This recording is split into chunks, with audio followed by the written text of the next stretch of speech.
Welcome back, gentlemen. Today's episode features a series of viral clips that have sparked a lot of debate online.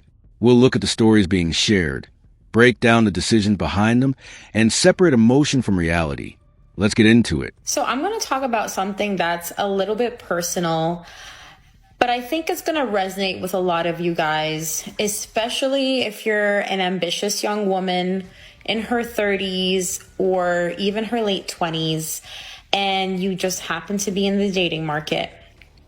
It is wildly disheartening watching how your male counterparts, the ones who are also successful, the ones who are also intelligent and doing well for themselves, they are praised. They are put on pedestals. Women will throw themselves at them. And in the same breath, in the same sentence, people will turn around and say, all these things that are going for you are actually a tick against you. Like, all your successes, they're not valued by men. Men don't want that. Men don't want someone they can compete with. Imagine someone who is smart enough to be disciplined, to put herself on a path of financial freedom, of becoming emotionally intelligent and emotionally mature, and she can handle herself in tough environments.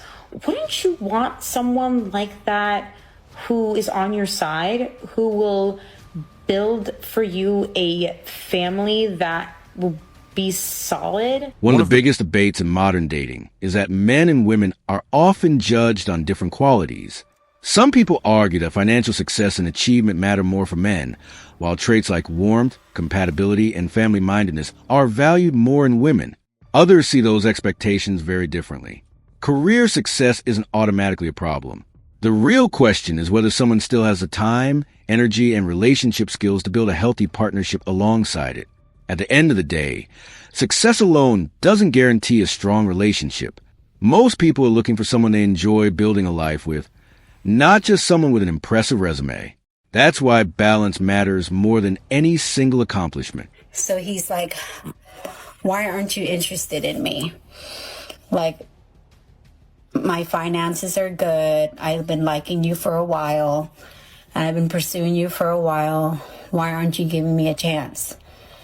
And I told him, I said, I don't know. I just haven't been wanting to start looking into that or dating or anything. But, you know, like, I'm a single mom. Like, there's certain things that I, like, you know, to impress me. There's certain things that, you know, like, I want, you know, you to try to do.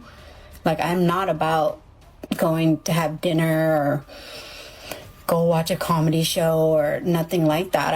I really just want someone to just come and be like, hey, let me mow your lawn. Let me clean out your backyard. Let me help out with the manly things, because I know you don't have a man in this house helping you out in that. Like, those are the things that I want, you know, not that I might, but that might change my heart. That might change my mind. But you trying to ask me out on a date or take me out to eat, or I don't want to. I don't want to do any of that. I don't want to spend any time doing that. I want a different kind of effort. I want you to offer these kind of things to me, you know? This is where people start questioning the real expectations. Instead of talking about compatibility or shared values, much of the conversation revolves around what the other person is expected to provide from the very beginning. There's nothing wrong with appreciating practical help in a relationship, but when the focus shifts too heavily toward what one partner can do for the other, people naturally wonder whether the relationship is becoming more transactional than personal. Healthy relationships usually grow through mutual effort. When one side feels like the relationship is being judged mainly by what that side can provide, it becomes much harder to build a genuine connection. Y'all not going to believe this, but I got another red flag I want to share with you. It's the guy that on the first date starts talking about his injury from football or soccer or tennis or whatever when he was in school. Now, he's 65 years old. The school he went to is already falling down. That happened down during the Civil War.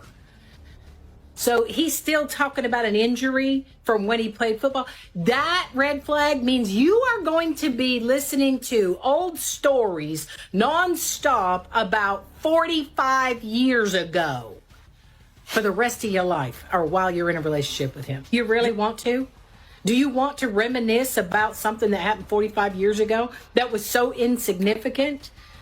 His buddy on the football team when he was in the 11th grade in high school? How many times do you want to hear that story? That guy is going to say that same story over and over and over again. You ever been around an old man who does that? It drives me absolutely nuts. Like, do you have anything relevant to contribute to this conversation? She seems irritated by the fact that he's talking about an old football memory instead of the topics she wants to hear. But for many people, sharing old stories is simply a way of talking about the moments that shaped them. It's not always about living in the past. It's about sharing experiences that still matter to them. The bigger issue is whether there's room for both people to be themselves.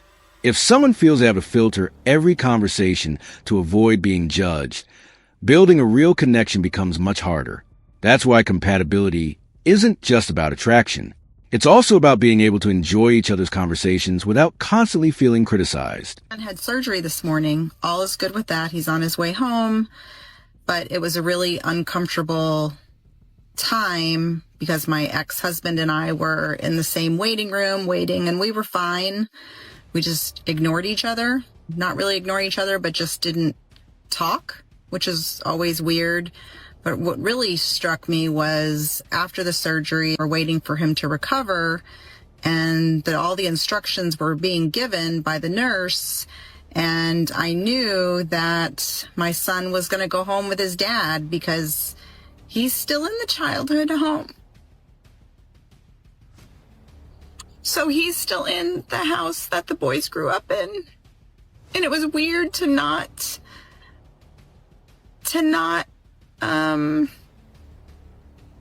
be included in that. Oh, this is such a vulnerable post. It just sucks. Post-divorce, I wanted it, of course, but it sucks with the kids. This is the moment she didn't expect. She chose to leave the family home.